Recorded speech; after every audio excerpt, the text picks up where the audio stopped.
La armada fenicia es sin duda la más fuerte del Mediterráneo, pero sus próximos rivales, los romanos, están armando un ejército y una flota de barcos de guerra. Cartago manda toda su flota a la costa de Sicilia, pero la fortuna no le sonríe esta vez. Las tropas romanas asedian a las colonias fenicias. La todopoderosa Siracusa se pasa al enemigo. Parece que Sicilia está perdida. Los romanos han ganado en superioridad.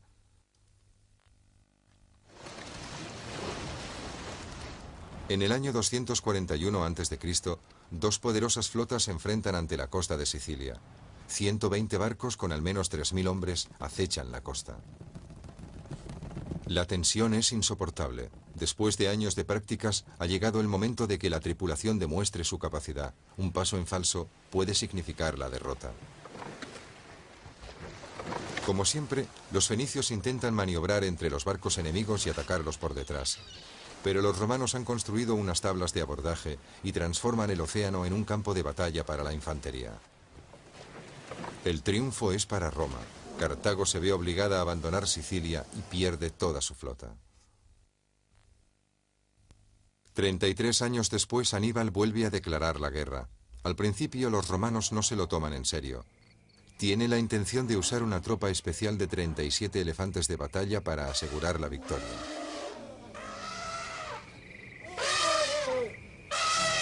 La familia de Aníbal ha levantado un imperio colonial en España y utiliza los substanciales beneficios para reclutar un ejército de mercenarios. El poderoso ejército se dirige al este a través de Francia. El paso por las montañas se cobra incontables víctimas, pero Aníbal no deja de apremiar. Los romanos se sienten seguros tras el escudo natural de los Alpes, pero el brillante comandante consigue lo imposible. Pasa por encima de las tropas romanas del norte de Italia y se dirige a Roma. Es el año 217 a.C. Polibio, convulso, describe la derrota de las legiones en el lago de Perugia. La mayoría se ha hundido en el agua, solo se ven las cabezas. Cuando aparecieron los jinetes y la derrota era evidente, imploraron piedad, pero fueron muertos a manos del enemigo. Roma se atrinchera tras las fortificaciones. Rumores alarmantes corren por todas partes. Aníbal consigue victoria tras victoria, pero no ataca la ciudad de Roma directamente. Después de 10 años pierde la batalla. Cartago rehúsa mandarle tropas de refresco. Se exilia y se suicida. Cartago sobrevive, pero no tiene ni un momento de paz. Una amenaza imprevista aparece en el horizonte. El África interior no había interesado mucho a los fenicios. Solo los nómadas eran capaces de sobrevivir. Cartago siempre había mirado a esos bárbaros por encima del hombro. Pero ahora pagarán por su arrogancia.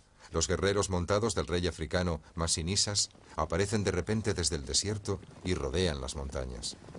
Consiguen tomar la ciudad al asalto, allanando el camino a las legiones romanas. Cartago no consigue defenderse del odio de los oprimidos pueblos del desierto. Cartago deja que los otros luchen por ella. La riqueza del imperio protegía a los ciudadanos normales del servicio militar y sus ejércitos estaban compuestos de mercenarios. Pero las arcas pueden vaciarse y los soldados extranjeros se convierten en amargos enemigos. Los mercenarios se rebelaron y eso aún debilitó más a la ciudad.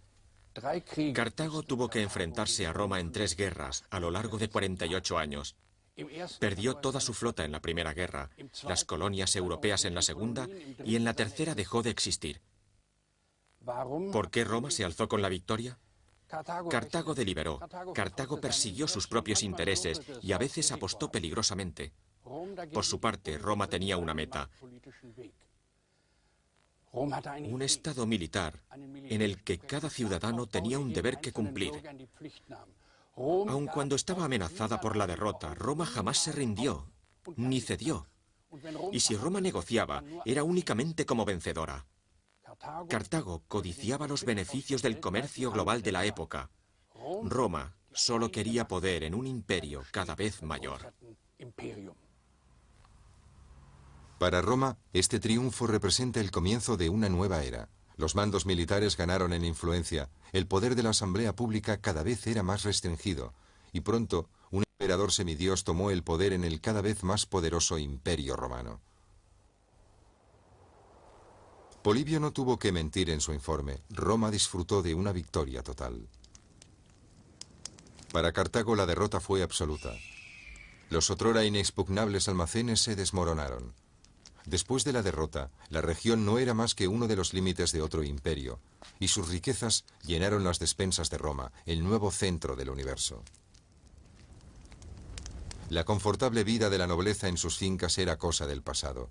La multitud de sacerdotisas ya no estaban en los templos de Tanit, ahora llenaban los burdeles de la ciudad portuaria de Ostia. Los romanos dejaron el contenido de las bibliotecas y los archivos de los cartagineses a los bárbaros. El cronista ve caer muchas cabezas, incluyendo las de los antiguos dioses orientales. El panteón de los dioses romanos todavía no las sustituyen, pero desaparecen rápidamente de la memoria de la gente. Tanit también cae en el olvido. La reemplaza la diosa romana Venus. Su culto no requiere sacrificios sangrientos. Se destruyen los altares cartagineses y el ejército de ocupación gobierna con mano dura. Los dominios cartagineses pasan a ser la provincia romana de África. No es hasta años más tarde que Roma permite la construcción de nuevas ciudades sobre las ruinas. La navegación desaparece y la tierra que había sido fértil se desertiza.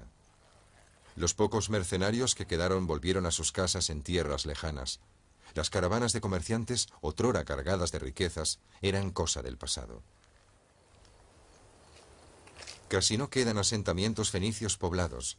Incluso la gente que fue perdonada por el enemigo se ha marchado. Poco a poco los nómadas ocupan las viviendas abandonadas, pero los más supersticiosos temen que estén malditas. El desierto avanza cada vez más, no ha quedado nadie para detenerlo. Las dunas de arena se tragan una gran civilización. Roma está en la cumbre y escribe la historia desde su punto de vista. Sus ciudadanos pagaron un alto precio. 50.000 murieron solo en la batalla de Caná. Cartago intentó engañar al destino con la sangre de sus niños, pero los dioses abandonaron a la ciudad y la sumieron en la derrota. En el año 146 a.C. termina la historia de los fenicios.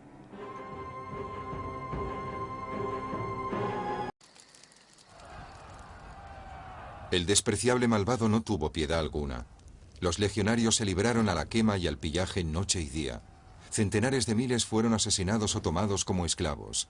Los elefantes se asustaron y pisotearon a sus amos. Cartago quedó convertida en ruinas.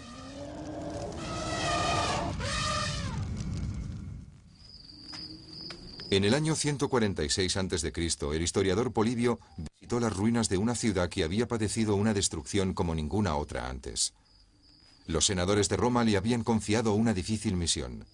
¿Cómo habían conseguido los fenicios llevar a Roma al borde del desastre? El emisario del Senado empezó su investigación en las ruinas aún humeantes. Poco antes, esta ciudad era el centro de un gran imperio. Aquí se había tramado el complot contra el Imperio Romano. Ahora Roma reclama el poder absoluto. Polibio debe contestar a los cónsules y generales a su apremiante pregunta: ¿puede Cartago volver a infundir miedo y terror en los corazones de los romanos?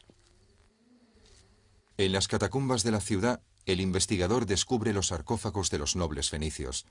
Esas personas, cuando estaban vivas, se las consideraba arrogantes y distantes. Polibio había oído esos rumores.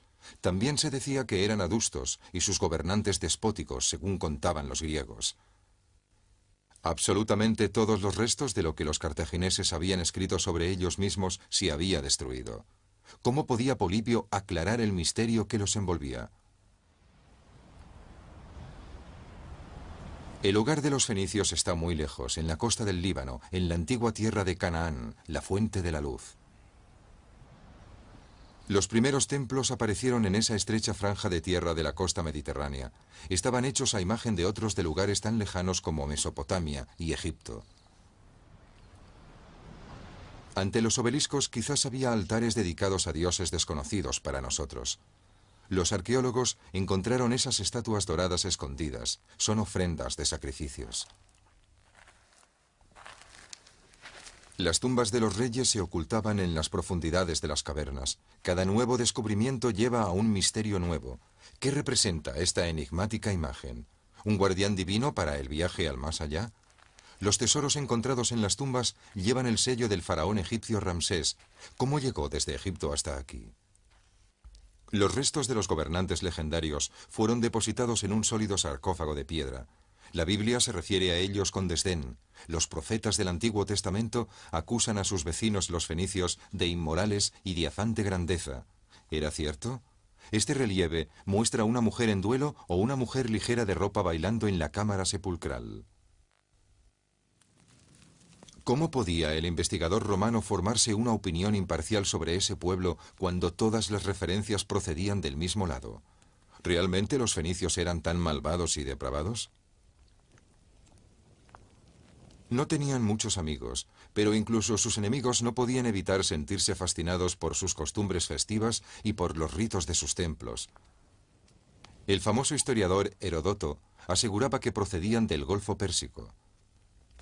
Polibio también había oído decir algo sobre eso. Como los hebreos, los fenicios eran semitas y hablaban una lengua emparentada con el hebreo. Eran nómadas que cruzaron los desiertos de Arabia hasta la tierra prometida en la costa mediterránea. Su rey, Ahiram, quizá no era uno de los príncipes más poderosos del mundo, pero era uno de los más ricos. En la tapa del sarcófago hay una inscripción. Es la primera vez que se usan las letras de un nuevo alfabeto. Este alfabeto revolucionó la escritura en Occidente. Todavía hoy usamos ese legado fenicio. La inscripción pide al dios Baal que proteja a los muertos.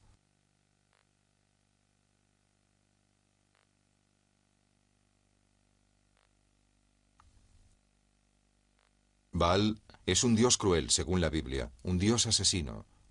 Solo los sacerdotes son capaces de imaginar su aspecto. Para los creyentes, Baal y su divina compañera Astarte encarnan las leyes eternas del cosmos, la creación y la muerte. Baal simboliza el sol, el poder de otorgar la vida y el poder de quemar. Astarte simboliza la luna, la madre del crecer y el decrecer y del paso del tiempo.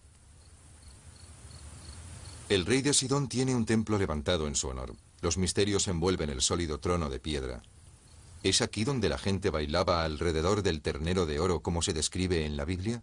¿Los sacerdotes celebraban ritos sangrientos en este santuario escondido? ¿Qué pasaba en este santuario hace 3000 años? Las piedras están mudas, ni siquiera la inscripción sobre el sarcófago del fundador del templo nos da ninguna pista sobre lo que ocurría aquí. Los fenicios han continuado siendo un misterio hasta hoy. Casi no hay restos que puedan contarnos cómo era la vida de la corte en los palacios.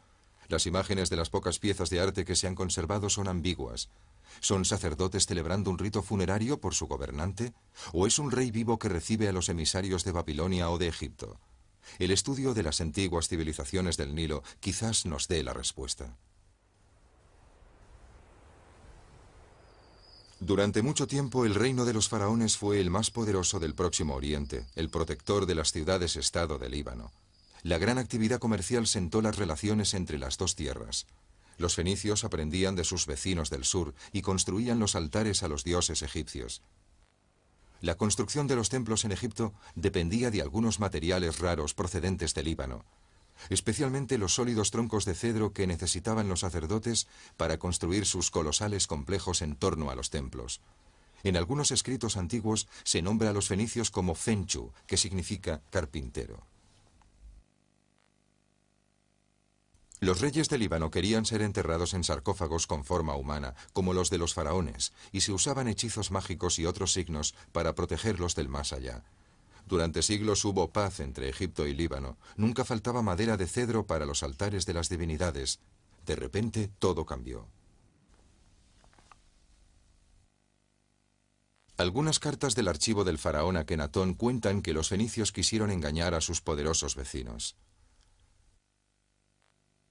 Pero su plan falló. Líbano fue zona de guerra justo como lo fue 2000 años después. En Beirut, la destrucción causada por la guerra dio a los arqueólogos una oportunidad única.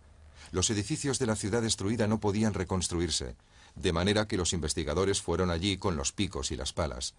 Debajo de los restos de la era turca, los científicos encontraron estructuras de edificios de bizantinos, romanos y griegos. Por debajo, descubrieron la ciudad de los fenicios. En la Plaza de los Mártires encontraron una mina.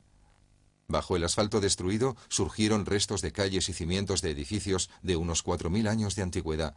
explica el jefe de la expedición arqueológica. Restos de los primeros fenicios. La tierra bajo Beirut se limpia capa a capa. Cada nuevo hallazgo podría ser decisivo.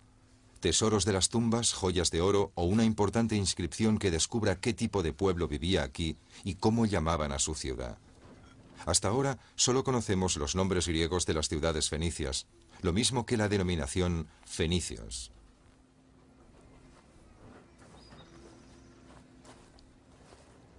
El gasterópodo marino múrice vive en las aguas de la costa libanesa. Contiene un tinte codiciado por los antiguos gobernantes, el carmesí. La palabra griega phoinikes, el tinte carmesí, dio nombre a los legendarios navegantes. El mundo siempre se ha apresurado a idolatrar a los que hacen algo por primera vez o lo descubren. Aún hoy se estudian sus nombres en la escuela. Los fenicios eran precisamente eso. Durante 1000 años, estos poderosos comerciantes influyeron en el destino del mundo antiguo en la región mediterránea. Los fenicios eran especialmente famosos por su habilidad en la construcción de barcos. Solo utilizaban la mejor madera de cedro. Sus barcos tenían que ser rápidos y manejables. Por eso tenían una forma esbelta y ligera. Eran 6 veces más largos que anchos. Su principal arma estaba en la punta del casco. El espolón de bronce se usaba para astillar los lados de los barcos enemigos. Estas naves únicas ayudaron a los fenicios a lograr el dominio de los mares. Tenían los puertos en el centro de las antiguas rutas comerciales entre el este y el oeste, entre África, Asia y Europa. La ciudad de Tiro llegó a ser la metrópolis más espléndida del Mediterráneo. Un profeta escribió que los mercaderes de la ciudad eran como príncipes y sus tiendas las mejores de la zona. Salían de Tiro hacia la lejana tierra de Tarso. En la Biblia se describe la vuelta de los barcos repletos de tesoros. Una expedición que había merecido la pena. Los grandes navegantes de Tiro iban allí donde podía haber riquezas. Los fenicios guardaban celosamente el secreto de las rutas marítimas hacia el lejano oeste. Sus destinos, las tierras con grandes recursos minerales. Kitión en Chipre con sus grandes reservas de cobre. Asia Menor por el estaño y el mineral de hierro. Materiales escasos y con mucha demanda en todas partes para la producción de herramientas y armas. Con cada guerra, los fenicios se hacían más ricos, incluso cuando no tomaban parte en ninguna batalla. Los barcos navegaban sin perder de vista la protectora costa, pero los navegantes de Oriente se aventuraban cada vez más lejos.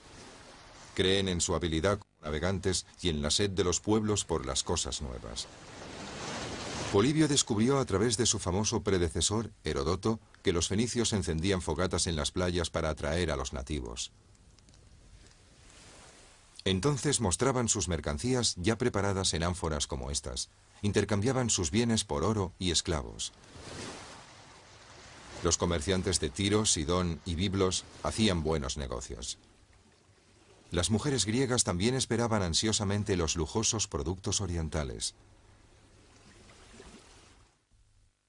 Los fenicios proveían al mundo entero de objetos extravagantes hechos con materiales exóticos. Las delicadas cáscaras de huevos de avestruz con unos acabados de filigrana tenían una gran demanda.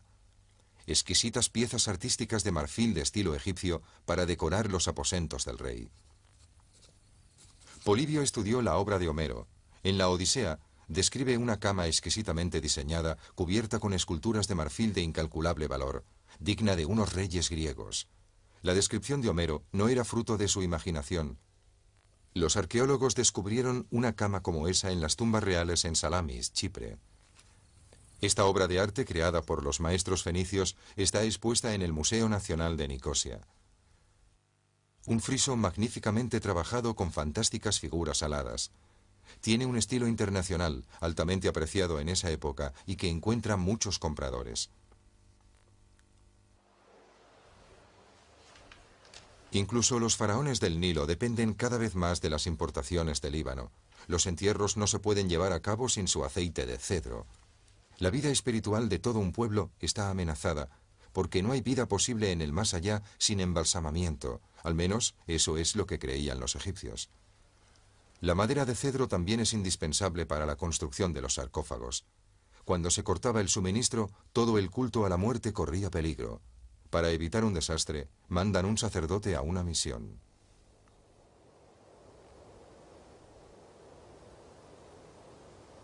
Va al Líbano a buscar madera y aceite de cedro, una acción humillante para los poderosos egipcios.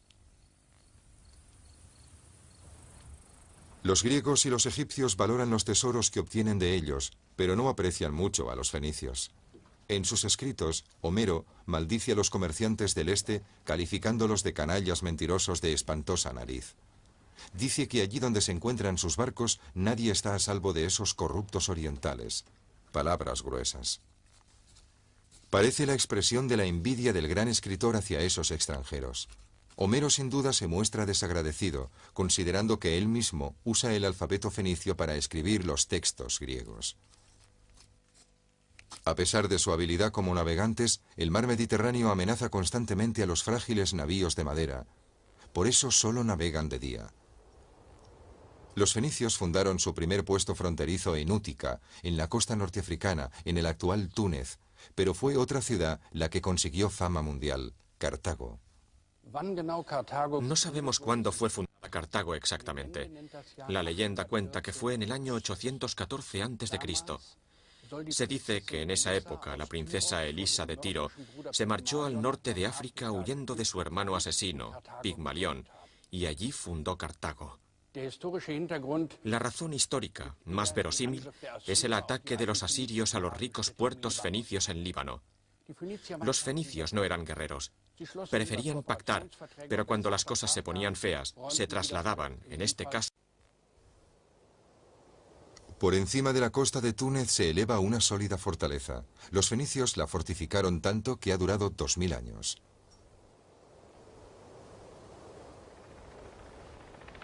Quercuán era una antigua ciudad diseñada con tiralíneas. Aún hoy se aprecia el plano geométrico. Está protegida por un sólido anillo de murallas, al estilo de las ciudades griegas. Los fenicios, sabiamente, aprovechaban todo lo que les parecía útil de los demás. Su avanzada arquitectura se puede admirar en la isla siciliana de Mogge. El antiguo puerto aún subsiste. Aquí los barcos se refugiaban de las tormentas y descargaban aceites aromáticos e inciensos de Arabia, seda y especies de la India y oro y marfil de África. El puerto fue importante en el comercio de bienes exóticos.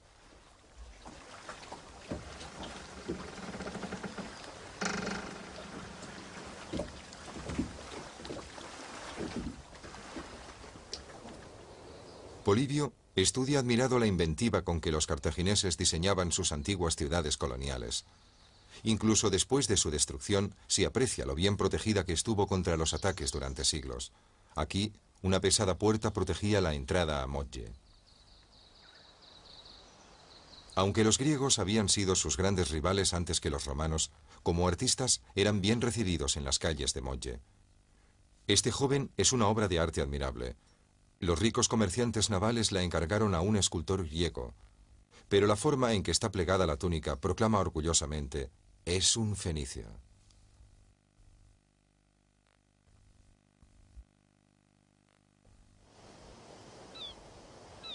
El puesto fronterizo no se contentaba con sus riquezas. Introdujeron eficaces métodos agrícolas e innovaciones técnicas en Europa procedentes de Oriente.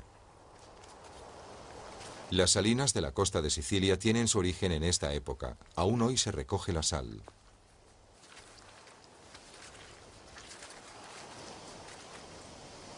No hubiera sido posible realizar largos viajes comerciales sin métodos para conservar el pescado y la carne. Los navegantes necesitaban sal. La red de bases fenicias cada año está mejor conectada. Su flota no para de expandirse. Las operaciones comerciales son cada vez más ambiciosas. En el lejano oeste les atraen las legendarias minas de Tartesos. La mina de Río Tinto es el mayor hoyo jamás excavado manualmente en España. Hace 3000 años, los fenicios empezaron la extracción de plata y cobre. No solo tomaban los recursos, también dejaban rastros de su avanzada civilización, como la que se encuentra aún hoy en Ibiza. En un bosque de pinos hay una cueva bastante accesible. Aquí los fenicios instalaron un santuario dedicado a su diosa Tanit, y aún hoy se percibe el misterio de la aparición divina cuando en las noches de luna llena los rayos de luz penetran de repente bajo tierra.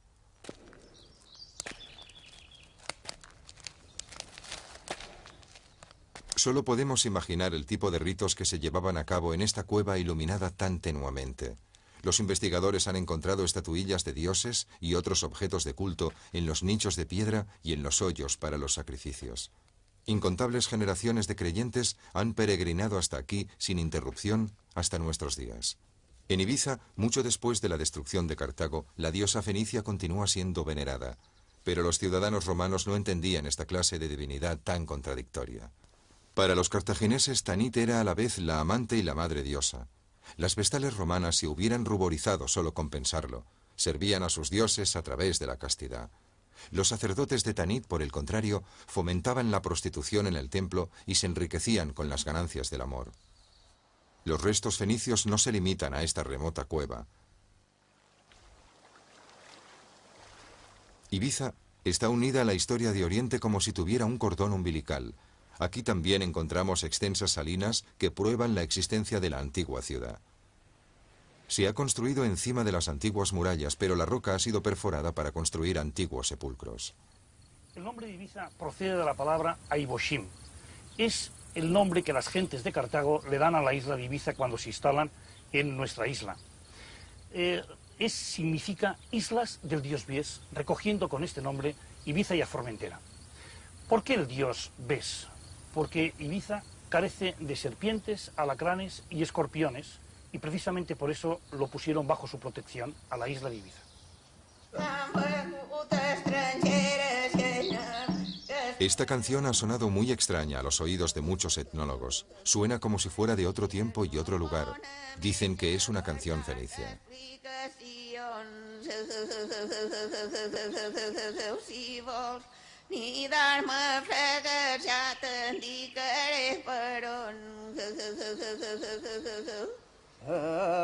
Estas son las últimas dos personas que dominan esa técnica especial usada durante generaciones en las canciones típicas de los pastores.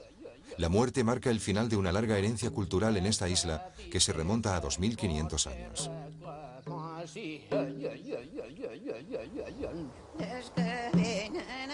Las joyas de boda de esta campesina también han pasado de generación en generación.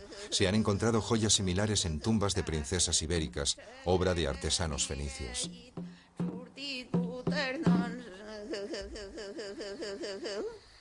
Las pruebas se vuelven aún más concluyentes con la excavación de una antigua prensa de aceite.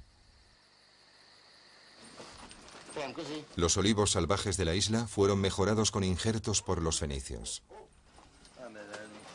Estos también introdujeron en España las lámparas de aceite y los asnos domesticados. Aún hoy se continúan usando las piedras de molino para prensar el aceite, tan valioso en la antigüedad. La técnica del molino continúa siendo la misma. Este bloque de piedra golpeado toscamente fue encontrado en las ruinas de la finca. Es un contrapeso. Hoy, los molinos funcionan de la misma forma que hace miles de años. El uso de los motores acelera el proceso de prensado, pero la calidad del aceite es la misma.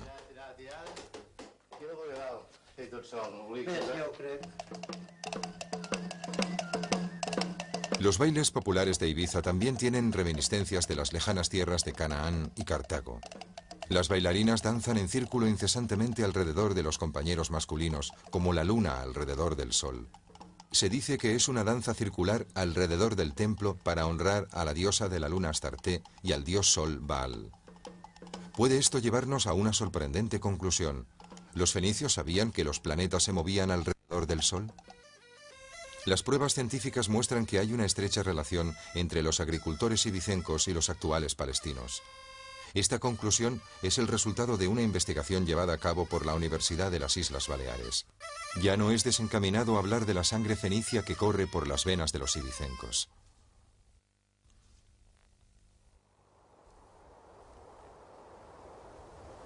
La leyenda incluso sitúa el lugar de nacimiento del general cartaginés Aníbal justo aquí, en este lugar de la costa de Ibiza. Más lejos aún, hacia el oeste, los viajes les llevaron hacia destinos secretos jamás desvelados. Nadie sabía la procedencia de las riquezas de los fenicios.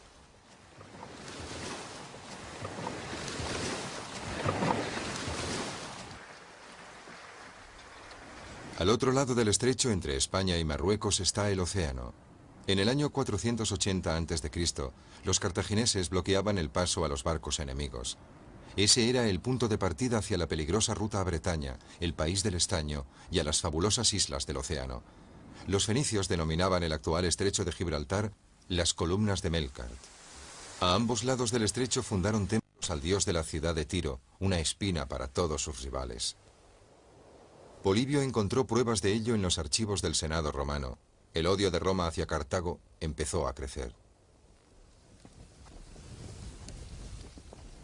Pero ¿a quién le importaba eso en Gades, la actual Cádiz? La ciudad fenicia estaba en pleno apogeo y la veneración a los dioses marcaba la vida cotidiana. Un joven sacerdote va a ser iniciado en el templo de Melkart. El santuario era famoso en la antigüedad por su belleza y riquezas, así como por su oráculo. El cuchillo del ritual se usa para cortar el pelo del joven acólito, no su garganta. Más tarde, él mismo usará el mismo cuchillo durante los ritos del sacrificio, cuando deba satisfacer la sed de sangre del dios. El cronista Polibio ya había sido informado en Roma sobre los ritos religiosos de los fenicios. A sus compatriotas les disgustan esos rituales, los consideran bárbaros. También la Biblia los condena duramente. La sangre es la ofrenda más importante del sacrificio, pero hay otras partes del cuerpo que también se ofrecen a los dioses, incluyendo el pelo del sacerdote recién iniciado.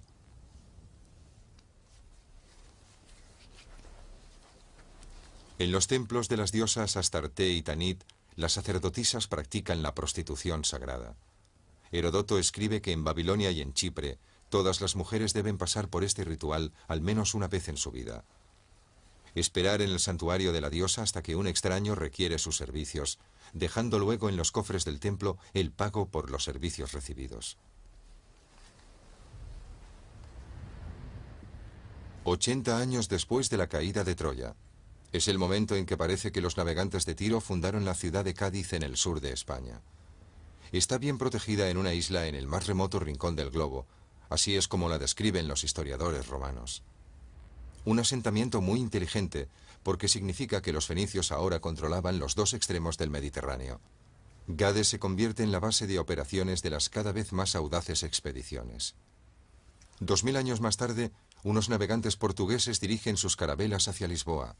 En 1497, el capitán Vasco da Gama ha decidido que ha llegado el momento de descubrir la ruta hacia la India. Da Gama ha estudiado atentamente el texto de Heródoto en un papiro. Escribió que los fenicios navegaban alrededor de África durante el siglo VII a.C. Los portugueses quieren repetir la hazaña. Por primera vez en 2000 años, los barcos vuelven a zarpar en dirección a la parte más meridional de África, el Cabo de Buena Esperanza. Por el camino, en la costa de Marruecos, los portugueses construyeron asentamientos fuertemente fortificados. Mogador es uno de ellos. Desde el final del dominio colonial francés, se conoce a esta ciudad portuaria con el nombre de Essaouira, pero las huellas del pasado no engañan. Los pesados cañones de bronce y las murallas de la fortaleza de varios metros de grosor estaban destinados a contener el pillaje de las tribus bereberes. Mogador era un centro comercial y una base militar. Los fenicios preferían las defensas naturales de una isla. Establecieron su asentamiento a la vista de la costa. Eligieron Mogador por una razón concreta, la pesca. Seguían los grandes bancos de atunes que migraban regularmente del Mediterráneo al Atlántico. En Andalucía, los pescadores aún salen una vez al año en busca del valioso atún. Y lo pescan igual como lo hacían los fenicios.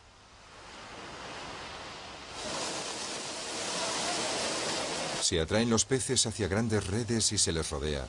Entonces los barcos se van acercando cada vez más. No hay escapatoria posible para los atunes.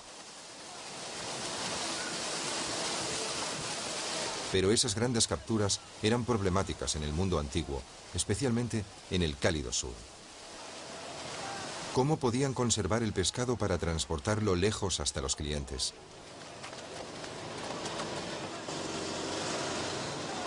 Se han descubierto antiguas factorías de pescado en la costa atlántica.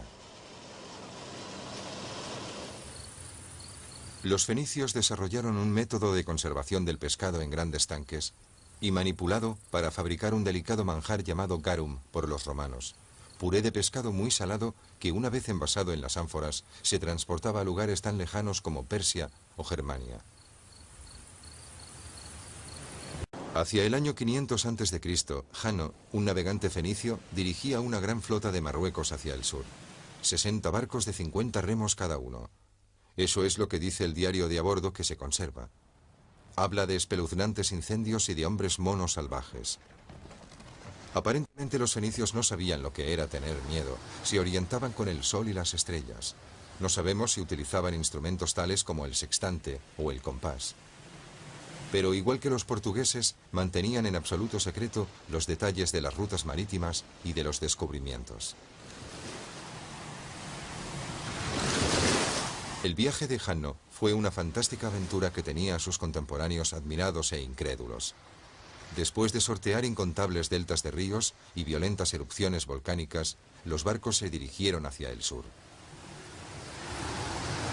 Los habitantes de la antigüedad creían que el mar era el reino de los monstruos marinos, pero los fenicios lo conocían mejor.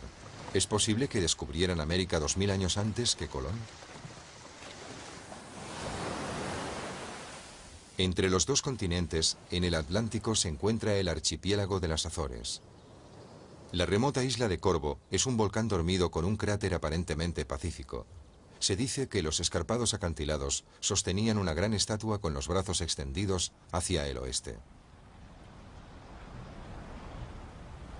Esa es la información que dieron los primeros marineros portugueses que descubrieron la isla. Desde entonces se buscan restos de templos antiguos en Corvo. La búsqueda se concentra en una estrecha franja costera deshabitada. Un profesor inglés ha encontrado fragmentos de cerámica que cree que son de origen cartaginés. Los submarinistas buscan un antiguo altar a Astarte que pudo haber caído en el fondo del puerto de Corvo durante un terremoto, pero la tarea se ve entorpecida por las peligrosas corrientes submarinas.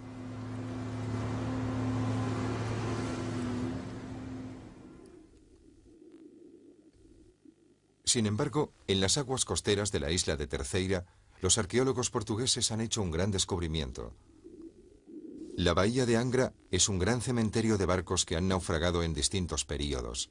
La principal dificultad de los submarinistas es establecer la antigüedad de cada uno de los naufragios. Pero están convencidos de que han encontrado algo especial. Las tablas de madera de este naufragio, también conservadas, aparentemente indican una época reciente, pero las apariencias engañan. El barco hundido quedó enterrado bajo varios metros de arena durante mucho tiempo. Se encontró gracias a una gran tempestad. Los submarinistas trabajaban bajo una gran presión porque se prepara una nueva tormenta. Y el esfuerzo vale la pena. El diseño del barco indica que es realmente antiguo. Un hallazgo de la era fenicia sería sensacional. La largamente esperada prueba de los viajes de los navegantes cartagineses descritos en textos antiguos. En 1749, un pescador descubrió unas raras monedas en la playa de la isla de Corvo. Los expertos de la corte del rey de Portugal las identificaron como monedas cartaginesas de plata del siglo III a.C. Pero inexplicablemente, este tesoro se perdió en España. ¿Destruyeron las pruebas a propósito para no poner en peligro la autoría del descubrimiento de América por parte de España? Cartago no paraba de expandir su red de puestos comerciales. A lo largo del Atlántico se extendía desde el oeste de África a las Islas Británicas. Los cartagineses aprendieron de las cambiantes circunstancias en el Mediterráneo. Se dieron cuenta rápidamente de que las bases comerciales no eran suficientes para asegurar el control de los mares. Se necesitaban colonias con un cierto nivel militar y capaces de demostrar su fuerza. No querían ser una ciudad de tenderos. Esa decisión fue fatídica. Los cartagineses se sentían fuertes, conquistaban las ciudades y templos de sus enemigos en Sicilia e instalaban sus propios altares. Pronto, los griegos y los romanos empezaron a sospechar. ¿Qué ocurría en el culto a las divinidades? Las ruinas de un templo todavía confunden a los arqueólogos. En el centro del santuario, una sólida piedra de sacrificio con un cuenco para la sangre y unas ranuras para el drenaje. En el mosaico cercano hay un león y un toro. ¿Era la sangre de esos animales la que se derramaba aquí? ¿O esta piedra indica una práctica mucho más espantosa? La Biblia denomina Tofet a los cementerios de los templos fenicios. En Cartago, miles de estrechos sarcófagos de piedra esconden huesos de niños. No murieron por causas naturales. Los niños fueron asesinados. El emisario de Roma tiene que descubrir la verdad. Los ciudadanos romanos están furiosos cuando llegan los primeros informes sobre las sangrientas prácticas de los cartagineses. Quedan profundamente impresionados. Pero, ¿hay alguna prueba? En Tofet hay una serie de lápidas funerarias aparentemente insignificantes. Hay símbolos fálicos que indican un culto a la fertilidad. Todo es muy misterioso. Apenas se aprecian las figuras talladas en la piedra y su significado permanece oculto. Una abertura en los ladrillos daba paso a una vieja cripta. Bajo la tenue luz se adivinan los monumentos de piedra cubiertos de musgo, y en el suelo las manchas negras son las marcas dejadas por las cenizas de las fogatas. En las paredes había pequeños altares con incienso y alimentos ofrecidos a dioses desconocidos para nosotros. Los libros santos de los sacerdotes podrían dar un poco de luz a esta cuestión, pero se han perdido. No se conserva ni una sola crónica de Cartago, solo unas pocas copias griegas que revelan la relación de la gente con sus dioses. Incluso las dedicatorias que se han descifrado en las lápidas proporcionan meramente el nombre del donante. Parece que alguno de los altares estaba dedicado a la diosa Tanit. El relieve tallado en la superficie muestra su símbolo, una silueta con los brazos cruzados sobre el pecho. Una diosa a la que se acude cuando las preocupaciones se hacen insoportables, cuando es cuestión de vida o muerte. Pero los sacerdotes también reclaman el sacrificio de una vida. La seductora Tanit suplió a Astarte en el trono divino de Cartago. También el auge de la ciudad acentúa la independencia de la cultura y la religión. Como su predecesora, Tanit aparece ataviada seductoramente. ¿Cuál es el significado de su presencia en este lugar maldito?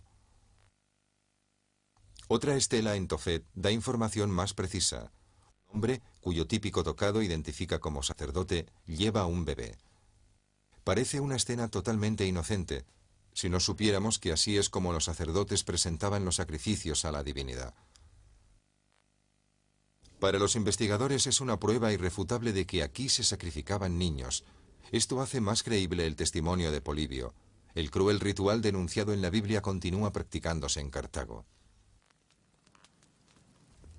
La estatua del dios recibe al niño en sacrificio. La Biblia incluso le da un nombre: Moloch.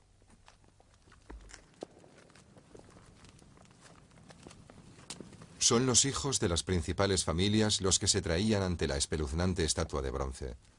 Pero las familias nobles intentaban zafarse de ese enojoso decreto. Compraban niños a escondidas para sacrificarlos cuando les llegara el turno. Pero se descubre el engaño, y cuando un ejército asedia la ciudad, corre el temor provocado por la superstición. Los cartagineses creen que se ha faltado al honor de los dioses y que ahora están sin protección ante los ataques enemigos. Para solucionarlo, hay que elegir 200 chiquillos de las familias más nobles y ofrecerlos públicamente en sacrificio. Se añaden algunos que quieren colaborar voluntariamente, elevando el total a no menos de 300. Eso es lo que ha quedado escrito. Consta que se celebran sacrificios humanos desde los primeros tiempos de la historia. Incluso se llevaban a cabo una y otra vez en el mundo clásico en situaciones extremas. La gente ofrece bienes a los dioses y a cambio espera protección sobrenatural. El precio más alto que puede ofrecer cualquier persona es su propio hijo. La figura de Moloch tiene un mecanismo invisible para los espectadores. Cuando el sacerdote tira de una cuerda escondida, la estatua abre los brazos y el cadáver del niño cae entre las llamas. Según un testigo, el estruendo de las flautas y los tambores ahoga los sollozos de los familiares. Se consideraba un deshonor para la madre romper a llorar. También hay informes que relatan que en Cerdeña los fenicios no solo quemaban a los prisioneros más hermosos, también se deshacían así de los viejos.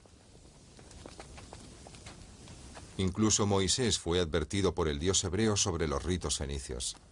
Di a los hijos de Israel que aquel que ofrezca uno solo de sus vástagos a Moloc morirá inmediatamente.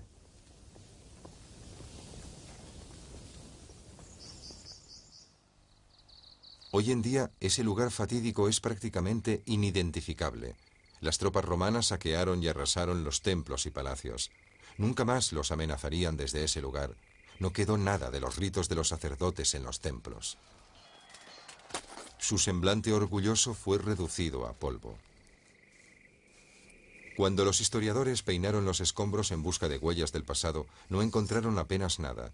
Un recipiente para perfume, una pequeña lámpara de aceite. Habían sacado todo lo que tenía algún valor. Cartago está a punto de desaparecer de los anales de la historia, no queda rastro de la ciudad, y Roma incluso ordena a Polibio que escriba un informe falso que mengue la importancia de los fenicios. Durante 1000 años, esos poderosos comerciantes habían marcado el destino del mundo clásico alrededor del Mediterráneo. Eran un poderoso oponente para Roma y había que eliminarlo. Incluso considerándolo desde nuestra perspectiva actual, parece que Roma no tenía otra alternativa. El suelo aún está lleno de proyectiles de piedra lanzados por sólidas catapultas por encima de las murallas. El fragor de la batalla había cesado hacía tiempo cuando llegó el emisario de Roma. Solo quedaban las piedras. La ciudad contaba con 500.000 de habitantes. Llegaban mercancías de todo el mundo. Incluso hay quien afirma que fueron los fenicios quienes inventaron el comercio. Pero Polibio fue testigo del cambio fundamental que se produjo en el mundo antiguo.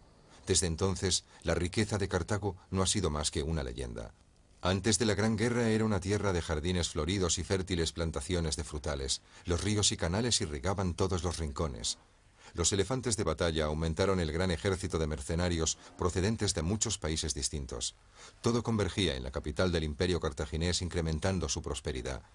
La nobleza sucumbió a la vida lujosa de sus fincas. El resto de la tierra estaba sometido a elevados impuestos. Pero toda esta riqueza se despilfarró en los campos de batalla. En su informe, Polibio escribió sobre las equivocaciones de Cartago. ¿Podía Roma aprender la lección de su enemigo? ¿O quizás la caída del imperio romano está a la vuelta de la esquina? Las canteras de El Jaguaria. Cartago estaba construida con esa piedra, miles de trozos transformados en bloques manejables. La población fenicia crecía sin parar y cada vez se necesitaba más piedra. Los agujeros en la roca eran cada vez más profundos. En este techo aún se ven las marcas de los cinceles que blandieron generaciones de picapedreros. ¿Eran artesanos muy respetados o esclavos como los de las canteras romanas, de los que se abusaba y a los que se trataba como sacos o huesos sacrificados a mayor gloria de Cartago? Los puertos también dan fe de la genialidad de los fenicios como constructores. Barcos de todo el mundo anclaban en el puerto comercial cuadrado. Sus capitanes eran espías. El puerto circular estaba escondido tras las enormes puertas y la muralla doble. En el centro estaba el almirantazgo, que contenía los almacenes y diques para 220 barcos de guerra. La maestría de los cartagineses en el mar les permitía una movilidad estratégica que ninguno de sus rivales podía igualar. Al principio nadie se atrevía a enzarzarse en un conflicto militar con Cartago fuera de su propio territorio. No habrían tenido ninguna posibilidad. Los cartagineses, con las inmensas riquezas que habían acumulado gracias al comercio, podían mantener un gran ejército de mercenarios, además de su propia flota. Y ahora se habían propuesto conseguir el granero que era Sicilia. La armada fenicia es sin